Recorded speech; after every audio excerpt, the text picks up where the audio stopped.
Good afternoon everybody, and a warm welcome from Untitled Travels. So the subject of today's video is should you move to Russia in the year 2023? So chaps, this is going to be something of a niche video because the last thing of what a lot of people want to do in the year 2023 is move to Russia, and that's for obvious reasons, because at the moment we've got a nasty war taking place between Russia and Ukraine, and it's not only threatening those two countries, it's threatening Europe and worldwide stability as well. Now everybody, as some of you will remember, I made a video with a similar theme not too long ago, but quite a bit's changed since then, so I'm making another one. Despite what we're seeing in the Western media, I'm noticing an uptick in the amount of people that are interested in moving to Russia. So I've had quite a lot of comments on my channel from people who are either interested in visiting Russia or looking to move to Russia permanently.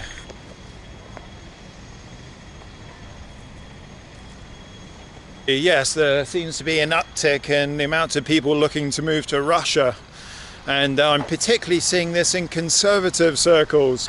They're sick of the woke and decadent West, and they're watching the Western media and how there's never anything good or positive reported about Russia, and they're thinking to themselves, at least the inquisitive ones, is it really true? Can a country really be that bad?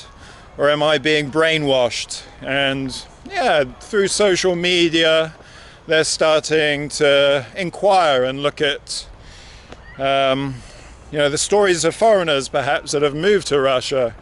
And they're seeing a very different story to what is being painted in the Western media. There we go, everybody. Somebody's camping in the park. It's a good idea because the accommodation prices in Bath at this time of year are outrageous.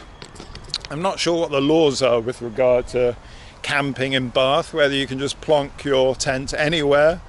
Okay everybody, so there's a lot of people in the West now that are seeing Western countries in decline and many societal problems. They're sick of having LGBTQ propaganda shoved down their throat 24/7. They're sick of giving a damn about gender pronouns. They're sick of open border immigration. And there's plenty of other reasons that some people in the West are sick of living in their native Western societies these days. And in my last video, I personally laid out quite a lot of reasons or qualms I have about my country, the UK. Now everybody, one of the big themes at the moment in Western societies, I'm not sure how it is in America, but in UK and in Europe, it's inflation. So inflation has gone bananas in this part of the world. Bananas are getting really expensive. So yeah, in the supermarkets in the UK, I'm seeing prices going up every few days for the items I'm buying. Last winter was really bad. Yeah, so it seems like they just want to decimate the middle class in this country, and we just have something like we have in Eastern Europe, where you've got people with money, people with nothing, and very little in between. So yeah guys, inflation has gone haywire in the UK and Europe in the last couple of years, and this is being severely exacerbated by the mysterious destruction of the Nord Stream pipeline.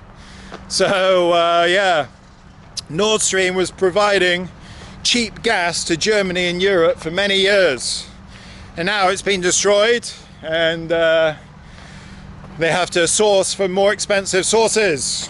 Now everyone, you will have seen in my previous videos I was going to some of the supermarkets in Russia and making note of the prices, and I can't exactly remember how much they've been going up, but there has been some inflation, but the biggest inflation was on imported goods, of course. So I've been reading things in the media lately about inflation in Russia, so maybe it's starting to climb, because Russia produces a lot of things itself, but it's not 100% reliant on its own products. So they still have to import certain things that are important for growing food and agriculture. So everyone, this inflation that there is in Russia is gonna hit Russians, worst of all of course, but if you're a tourist or you're moving to Russia, then you'll find most things pleasantly cheap in Russia at the moment. Because if you remember, this time last year is exactly this time last year, end of August, first day September, something like that, I went back to St. Petersburg, and the ruble rate was 60 rubles for £1, and now it's exactly double, so it's 120 rubles for £1. So it is significantly cheaper in Russia at the moment. So yeah, there's been some inflation since then, but generally a lot cheaper than in the West. So everyone, the depreciation in the ruble has made Russia a lot more attractive to potential expatriates and to tourists as well. But you have to bear in mind that the ruble is unstable at the moment. Like I said, last year exactly at this time I was in St. Petersburg, 60 rubles to the pound. You remember I was talking about going around to find the cheapest coffee shops in St. Petersburg. Well, now it's a different story. But nobody knows what's going to happen with the ruble in the future. We're not sure what path this war is going to take. So, yeah, you shouldn't expect the ruble to be at this rate for a long time. Anything can change. But obviously, if you have foreign currency and you're going to Russia, then it works very nicely for you. If you're a digital nomad, you work online, very nice. But everybody, if, for example, you're going to Russia to teach English, then you're not going to feel that flush, because you're obviously getting paid in local salary in rubles, so it's not as comfortable. I mean, you can do all right as an English teacher in Russia, especially if you do like one-on-one tuition, for example, with some Russian oligarchs, then they pay pretty nicely. So yeah, guys, we've touched on some reasons that people are considering moving to Russia. Let's talk about some others. So yeah, there's a lot of things that are outlawed in Russia at the moment. Genital mutilation of children, outlawed. Genetically modified food, almost completely outlawed. LGBTQ propaganda, especially towards children, outlawed.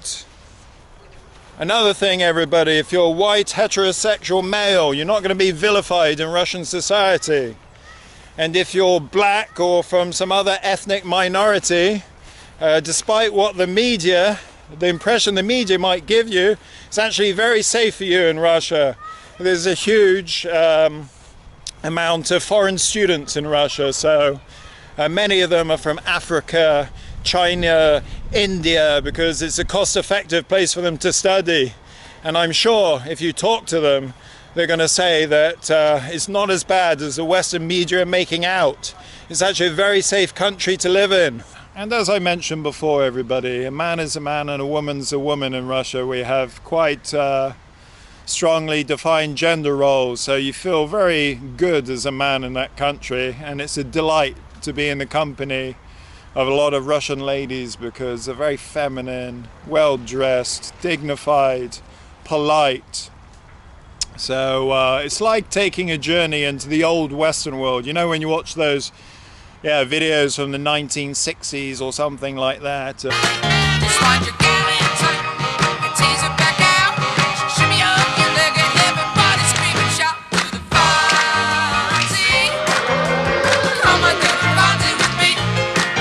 But of course it's not always like this, especially if you go to St. Petersburg, because it's a very liberal city by Russian standards, and these societal trends from around the world, well, America, they spread via social media, so yeah, it's not entirely like that. Now everybody, I want to talk about visas next. Now, it's not that easy to move to Russia. You need some kind of visa to live there.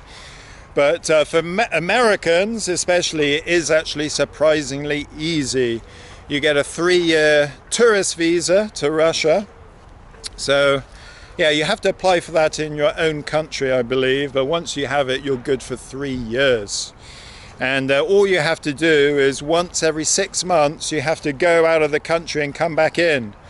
So you can do that if you're living in St. Petersburg or Russia. You can do that at the Estonian border or the Latvian border. But let's keep an eye on what's happening with the special military operation, because yeah, we never know what's going to be happening at these borders in future. For those of you that are interested in moving to Russia, I understand that it's a big leap for many, especially if you don't have travel experience in the region. So I don't know if you're from Texas or somewhere in America, you haven't traveled that much in your life apart from Mexico or Florida or somewhere like that, then you all of a sudden think, sod it, I've had enough of this country, and you up sticks to Russia. You're in for some big cultural differences, some big cultural challenges, okay? But for me, it was very simple, to be honest, because I have a lot of experience in living in Eastern Europe and the former Soviet Union. So as I may have mentioned in previous videos, there's about 2010, 2011, I moved to Ukraine. And since then, I spent a lot of time in Ukraine. I spent quite a lot of time in Russia and some ex-Soviet states as well. So when I turned up in Russia, I was like a chameleon, you know. I just adjust straight away, no problem. Now, for a lot of people, moving to somewhere like Russia is too much of an extreme for them.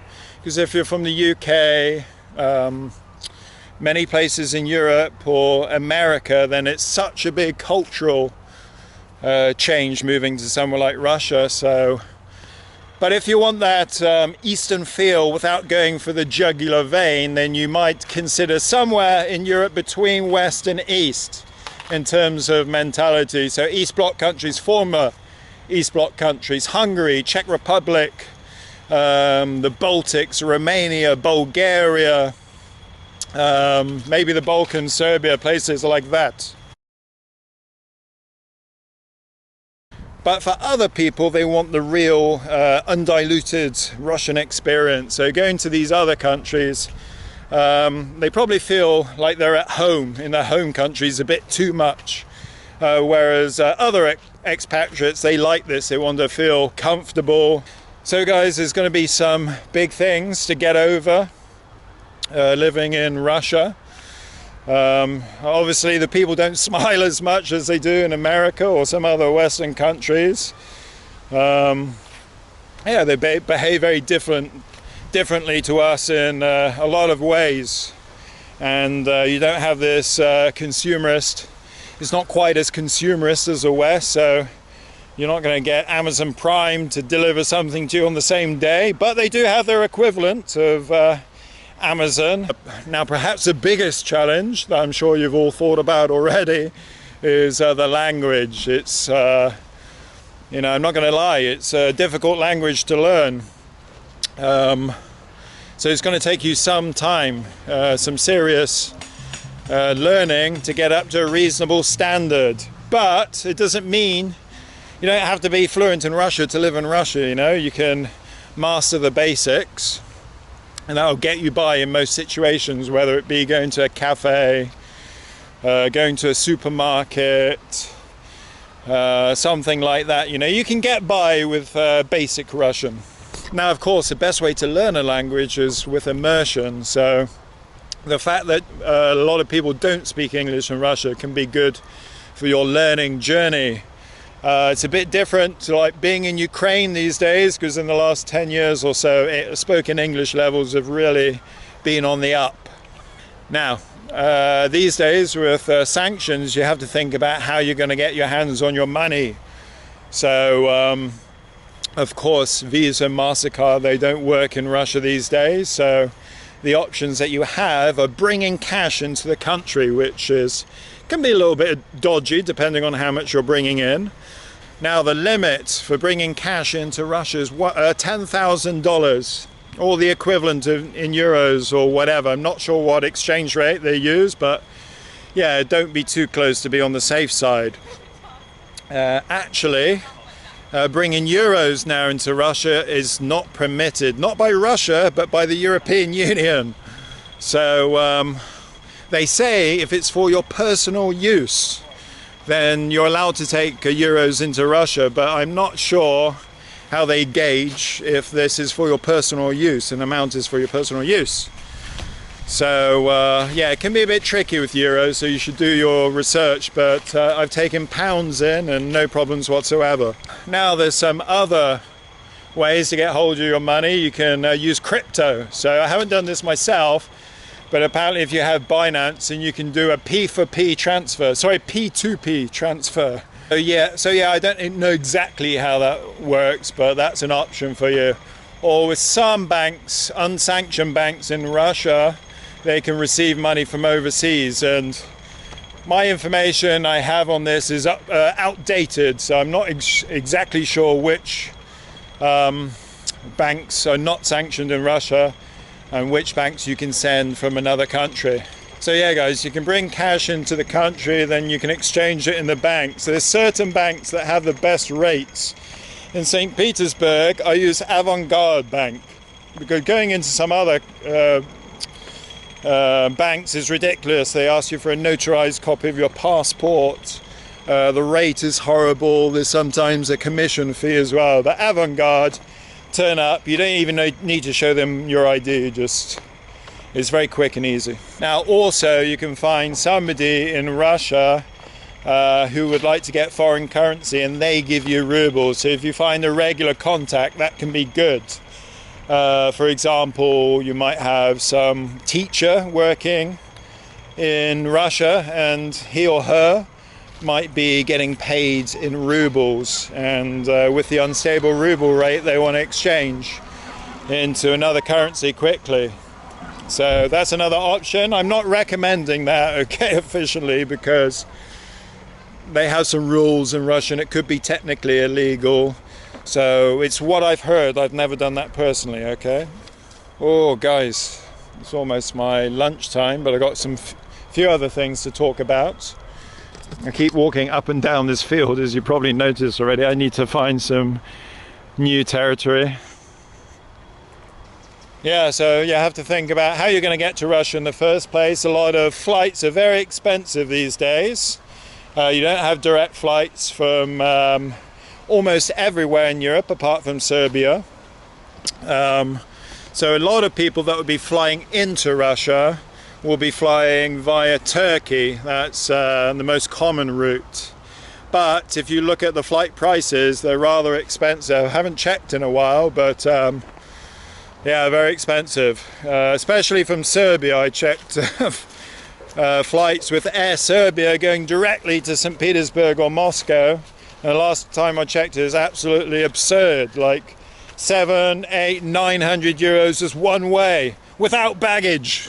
So when the war or special military operation kicked off, the EU decided to stop all flights going from the European Union to Russia and not allow Russian airlines into EU airspace.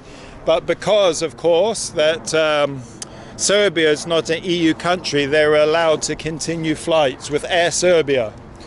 But Brussels bullied Serbia because at the beginning there was many flights available between Russia and Serbia. Then Brussels said to Serbia, you're only allowed one flight per destination per day. So a lot of people, they don't want to pay these ridiculous flight prices, so they're going overland routes, and the main overland route is flying to Tallinn or Riga and then going to St. Petersburg because it's not so far away. You can take a bus directly. There's companies like Lux Express, or you can take your car, or you can go to the Estonian-Russian border at Narva and Ivangorod, and you can walk across the border like I do a lot of the time and just take a minibus from Narva to St. Petersburg. And yeah, once you're in Russia, if you're an American, for example, you have to think how you're going to do your border runs every 6 months. If you're in Moscow, St. Petersburg, it's not so bad. You're close to the Baltic countries. But if you're out there in Siberia somewhere, for example, then it's not too easy. But I did it a few months ago. I went to Kazakhstan. So it was a real ball ache doing that border run, but I managed it. And every 6 months is not too bad. But for somebody like me, I have to do a border run every 30 days, so it's just not feasible. Now guys, let's get back to talking about e-visa. Now Russia have recently launched a new e-visa regime. Now that's not just for so-called friendly countries, but also for unfriendly countries as well, but not all of them. So I'm going to read out a list to you of countries that qualify for this e-visa. Andorra, Austria, Bahrain, Belgium, Bulgaria, Cambodia, China, Croatia, Cyprus, Czech Republic, Denmark, Estonia, Finland, France, Germany, Greece, Hungary, Iceland, India, Indonesia, Iran, Ireland, Italy, Japan, the Democratic People's Republic of Korea, Kuwait, Latvia, Liechtenstein, Lithuania, Luxembourg, Malaysia, Malta, Mexico, Monaco, Myanmar, Netherlands, North Macedonia, Norway, Oman, Philippines, Poland, Portugal, Romania, San Marino, Saudi Arabia, Serbia, Singapore, Slovakia, Slovenia, Spain, Sweden, Switzerland, Taiwan, China, Turkey, Vatican, Vietnam. So if you're from one of those lucky countries, then congratulations, you have qualified for visiting Russia. Now everyone, the e-visa is valid for 16 days, and make sure you don't overstay it, please, because as some of my viewers will know, I had visa problems in Russia, and I wouldn't recommend them to my worst enemy. So with that 16 days, you have to make sure the first day that you're in the country is included. So if you arrive in the country on a Friday, then Friday is day one, okay? Now, I'm not sure what the e-visa process is like, but it should be fairly straightforward. Prior to the e-visa, I understand it is a real ball ache getting the visa. A lot of random stuff to fill in. You have to tell them what your mum, dad and great-grandfather did for a living and stuff like that. I didn't do it myself, so yeah, luckily I have a Serbian passport. Now everyone, this e-visa is a good opportunity for those of you that are interested in moving to Russia, so you can dip your toe in the water and see how you like it there. Everybody, another thing I need to talk about, and a lot of Western companies have pulled out of Russia. Companies that you kind of rely on a lot of the time for traveling, so Airbnb, Booking.com and stuff like that. So, but they have some Russian equivalents. So the one that I use for a short-term basis at least is ostrovok.ru, and it's a very good website. So that's mostly on a daily basis. But if you're looking for something for a month, for example, you can perhaps send them a message and say, hey, what's your best price for a month? So you might be able to negotiate quite a lower price. So I'm rattling things off the top of my head here now, guys. Utility prices. I talked about inflation before. Utility prices are very cheap in Russia by Western standards. Especially if you're going to Russia in winter. I mean, the utility prices here in the UK are just astronomical in winter here at the moment. But of course, Russia's a land of plenty when it comes to gas and electricity and other kind of utilities. So it's very, very cheap there if you're renting maybe a studio apartment or something like that. A little apartment, it's not going to cost you much more than, I don't know, it depends which city you're in, of course, because different cities have different rates, but in St. Petersburg maybe 3,000–4,000 for gas and electric rubles per month, and then you have other things to pay for, taxes, internet's very cheap. Shouldn't cost any more than about, I don't know, 1,500 rubles a month. Right guys, another quite important thing to talk about, and something that pops up in the mind when you merely mention the name Russia, is weather. Now, of course, Russia's a cold country, like most of the country is cold.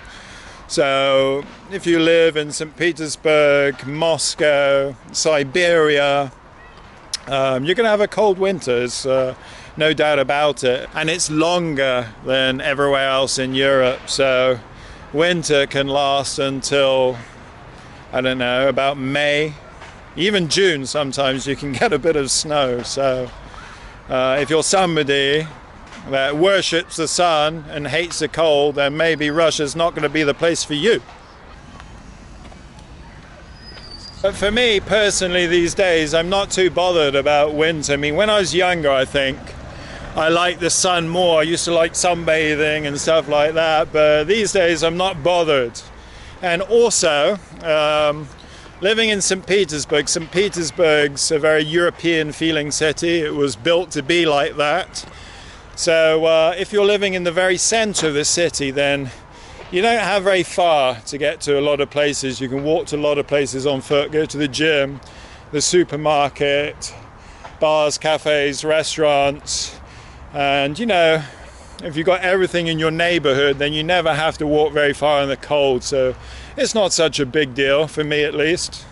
But if you're living in Moscow, it's going to be a bit more of a deal because it's the biggest city in Europe, unless you count Istanbul as Europe, which I don't. So it's the biggest city in Europe, and it's a Soviet city. So there's massive blocks. It's not like cozy little places right next to each other, European style. So even walking out of your house just to get a loaf of bread or a pint of milk or something like that, you know, it can take you a while. Now, lowest temperatures in the main cities like St. Petersburg and Moscow, you're talking about -20, -25, maybe -30 sometimes, and it can be rather humid as well in St. Petersburg at least. But obviously if you go out into Siberia, there's not so many Western expats living there these days, not like before, then yeah, it can be -40, 45, 50. So it's not only the temperatures you have to consider and snow in Russia, it's also darkness. So sometimes in winter it can stay dark for weeks, especially if you go to some other places in Russia. But even in the main cities like Moscow and St. Petersburg, you know, there can be no sun whatsoever for a few weeks, and you have to get used to waking up in the darkness. It's yeah, a little bit depressing sometimes. You have to think about ice as well. I mean, the center of cities is quite well gritted, but if you go out into the suburbs, it's not so well taken care of, so you have to be an expert sliding around on the ice. The babushkas seem to be very good at this. You know, it can be sheet ice everywhere, and they don't need anything on their shoes to stop them sliding. They seem to manage somehow. But I'm sure some of them end up in hospital with broken bones. Now also, guys, Russia has a very enriched culture. So in St. Petersburg and Moscow, in wintertime, you can do more indoor things. You can go to museums, art galleries. In St. Petersburg, you're spoiled for choice for these things. You can never be bored in that respect, but you can do other things like go to concerts, social meetings and things like that. So guys, I don't mind winter in Russia. I don't like rain very much. If it's snowing, it's fine. And I don't like the slush, you know, walking around in slush when it's hovering around 0. So the perfect temperature for me in Russia when I'm out and about is about -5, something like that. Not too cold, but not slushy either. And also it can be very beautiful in Russia when it's snowing, especially if you're outside of the city, in nature somewhere in the dacha or something like that. And you know, I have some kind of I love the melancholy of winter, so even when it's kind of dark and depressing, I find some kind of beauty in it. Maybe I have a dark soul, I don't know, or maybe just because I'm British. Now everyone, Russia's a strong sovereign country with secure borders, so if somebody tries coming into Russia by an inflatable boat like they do across the English Channel, then they're not going to get a 3-star hotel with 3 meals a day. You're going to get your head kicked in, then you're going to end up in a jail cell, and after that you're going to be deported. There's going to be no snazzy lawyers that are going to save you at the last minute. You're going to get your ass kicked out and you're never going to return. Another great thing about wintertime in Russia is the public transportation is very good. In St. Petersburg and Moscow you have excellent metro systems, and if you want to take a taxi, there's Yandex Taxi, and you can travel from the supermarket or the shopping center back home, and it can cost you less than $2. Now, compared to the UK and many other Western countries, that's a fraction of the price. In the UK, if you want to get a taxi, you may as well get in the back seat and pull your pants down. Also, everybody, if you decide to raise a family in Russia, you don't have to worry about your children being taught at school that men can have wombs, and you don't need to worry about a weekly visit from drag queens to educate your children. Hi, I'm Miss B. I am the drag queen for Drag Queen Story Hour this hour. Welcome! Alright everybody, that's it for this video. Now there's plenty of other things I can talk about with regarding to Russia, but I'm going to save them for a future video. I've just rattled a few things off the top of my head here, so thank you very much for watching. You see in the bottom right hand corner of the screen there's a little picture of Tall Travels there and sunglasses. If you click on that, you'll subscribe to my channel, and you're going to get updates of new videos when they're coming out. Now, if you found this video useful, then please consider other ways you can support my channel. There's two main ways of doing that. patreon.com/talltravels or buymeacoffee.com/talltravels. Both of them work. Thank you very much, and I'll see you in the next video.